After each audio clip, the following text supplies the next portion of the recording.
Mom spots string growing out of baby's face. Doctors pull it out and are left in shock. A parent's highest priority is to protect their children always. No matter how old they get, they will always worry about them and try to protect them from anything that could harm them.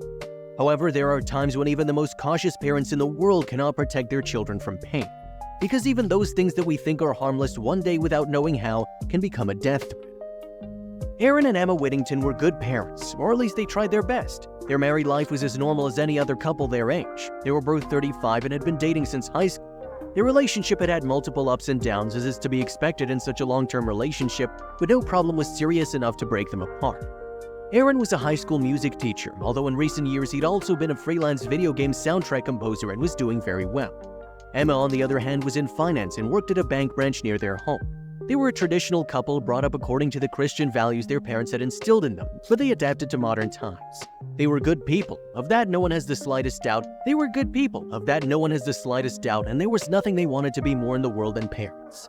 After getting married when they were only 24, they decided to wait a few years to expand their family as they were very young and didn't yet feel ready for the great challenge of parenthood. A fear that as they grew older and lived new experiences together dissipated and gave way to the dream of becoming parents and forming a big family. "I don't want to wait any longer, honey. We're starting to get older and I'm afraid I won't have the time I need to start a family. I must admit that I'm terrified and full of insecurities, but who isn't? I have to be brave for us and for the family we want. I know I want to be a mother with you, that's all I need to know," Mrs. Whittington confessed to her husband one evening as they dressed for a dinner party with her in-laws. Family pressure from her parents and her husband's parents had long made Emma feel unable to take the step of becoming a mother. She felt that she would never be able to live up to the high expectations they had of her and her husband, as she'd grown up in a large family, being the youngest of 6 siblings and the daughter of a successful married couple who struggled to raise them from a very young age. "You'll do well, Emma, no matter what doubts you have, because I'll always be by your side to help you resolve them, just as I know that you will calm all my fears and insecurities. Nobody knows how to be a good parent. It's an adventure that each person must live in their own way, and I can't wait to do it with you," consoled her husband, who was just as scared as she was at the idea of being a father. At almost 35 years old, they both already had good jobs that allowed them to live in a nice house in one of the best neighborhoods in Kansas and lead a life full of comforts. It was the perfect time to become parents, and just a few months after they started trying, the most awaited news arrived. "Congratulations, Mr. and Mrs. Whittington, you're expecting a baby girl," the family doctor told them in the 3rd month of pregnancy while performing an ultrasound.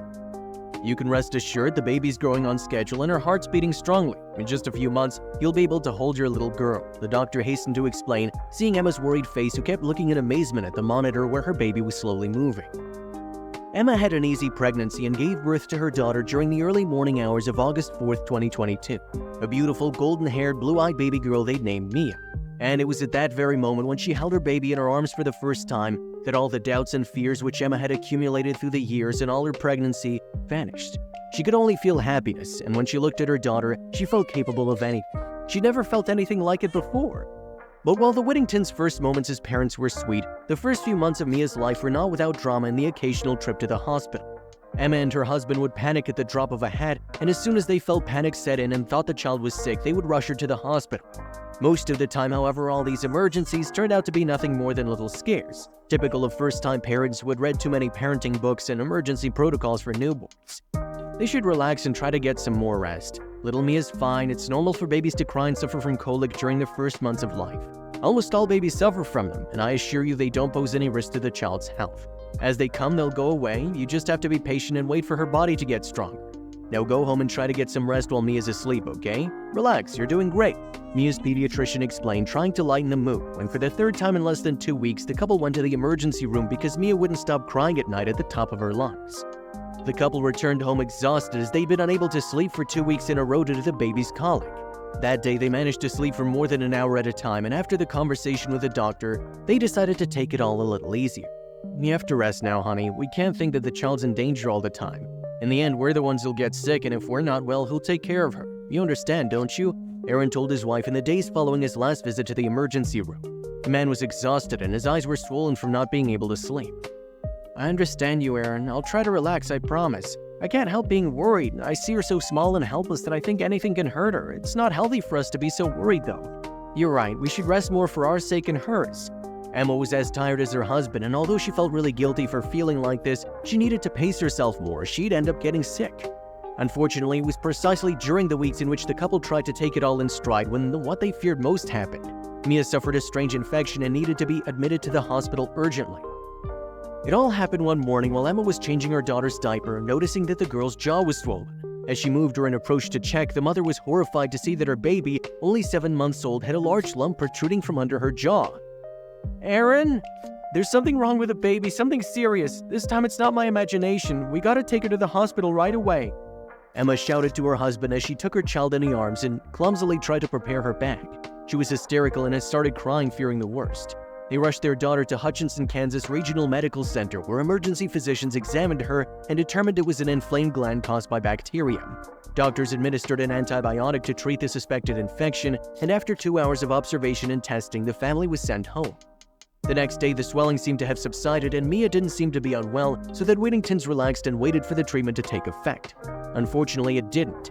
A week after the first admission, Mia's grandmother, Mrs. Megan Whittington, who cared for the girl 1 day a week, saw that the swelling had worsened again and took her back to the hospital after a pimple appeared in the inflamed area, which had now grown to the size of a golf ball and a half.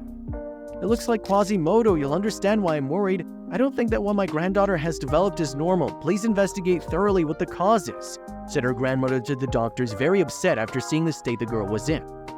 Upon further examination of the swollen area, the attending physician suspected a staph infection in the lymph nodes and decided to break up the pimple to try and drain it and bring down the swelling. He then drew small marks on Mia's face to measure the swelling increased again and continued with intravenous antibiotics. They decided to keep the baby in the hospital out of concern and to see if the inflammation would disappear completely. After 2 days of treatment, the inflammation seemed completely under control, and where there was once a pimple, a small scab had now formed and was healing at a good pace. The doctor on duty scraped it off a bit and left it to continue his rounds with other patients. However, when the doctor left the Whittingtons alone with their daughter, they noticed something they would never forget. A thin black thread or stick had begun to sprout from the skin. The couple couldn't believe their eyes and quickly called a pediatrician to examine it. The doctor came as quickly as she could, and when she examined the child closely, didn't know what it was either. Then she put on a pair of gloves and gently tugged on the end of the protruding black thread. No one could have expected what was going to come out of it. The doctor had plucked a black feather approximately 5 centimeters long from the swollen area of the girl's neck. "A feather? What is a feather doing inside my daughter's neck?" cried Emma Whittington in horror. "How could this happen? I don't understand." None of the people present could give her an answer. Everyone was as shocked as she was. After the initial fright, the doctors reassured the parents and explained that the baby probably swallowed or inhaled the feather, and that the feather apparently went through the inside of her cheek or throat, and then over time, her body expelled it out the other side. "Do you know if the child could have been in contact with something containing feathers? Maybe a cushion, stuffed animal? There are many things that contain feathers and we're not aware of it," said the doctor, trying to reassure the parents. And that's when Emma remembered. 3 months ago, they changed all the cushions in the house, replacing the synthetic fiber ones with more expensive feather ones. "We had been banging on the sofa cushion for weeks," said Emma, horrified when she realized what had happened. "But I suspected she was doing it because of teething or an ear infection. I never thought she'd get a feather in her jaw. If I'd known, I would have never bought those cushions. My God, it's my fault." The young mother lamented as she realized that it had all been a terrible accident that she could have prevented. In the 20 years she'd been working on the hospital's pediatric ward, Dr. Sandra Mathis had never seen anything like it, although she recalled that a child once came with the bristles of a hairbrush stuck in her tonsils and had to have them removed for chewing on a toothbrush. The doctor told him that the inflammation had to be causing immense pain, but Mia only cried when the nurses poked her. No one could explain it to her. "But it'll be fine, right? Will there be any lasting effects? Tell me, I need to know." Emma pleaded with the doctor as she observed Mia, who was peacefully asleep. "Of course, it'll be fine. The only lasting mark will be a small scar, but it'll be practically imperceptible, I assure you. Only you'll know that it was ever there. Mia has a lot of growing to do, and when she's 10 years old and looks in the mirror, she won't even notice it," the pediatrician explained in a lighthearted manner to reassure Emma. "She won't remember it, but I will. I'll never be able to forgive myself." Emma put her hands to her face and began to cry inconsolably. She felt deeply guilty about what happened. Dr. Sandra approached her and, trying to comfort her, told her, "You're not to blame for anything. I know that you're a great mother and that you haven't stopped taking care of your baby since she was born. You and your husband are doing the best you can like everyone else. Do you know how many times I felt like a bad mother? A lot. And I'm a pediatrician. I'm supposed to be the best mother of all because everything I know about children and medicine, but no.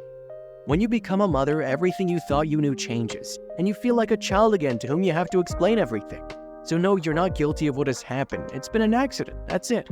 Emma looked at her with eyes full of pain, but for the first time she seemed to understand and gave her a slight smile as she nodded. After a week of hospitalization, Mia and her parents returned home. The girl was fully recovered from the unexpected accident. Her parents only had to check that the inflammation did not return and continue giving her the medication for a few more days at home. Everything was in a state of alarm that Whittington would never forget, but it served as a reminder of something very important, something we all must remember from time to time. Life is a risky adventure, and no matter how careful we are, no matter how secure we may feel, there will always be things that are beyond our control. And that's not a reason to stop being good people. We're all human beings who make mistakes, but should never stop trying. Did you like this touching and surprising story? If so, we invite you to leave us a comment expressing your opinion. If you want to continue enjoying inspiring stories like this one, subscribe to our channel or check out the other videos shown at the bottom of the screen. Thank you for your cooperation.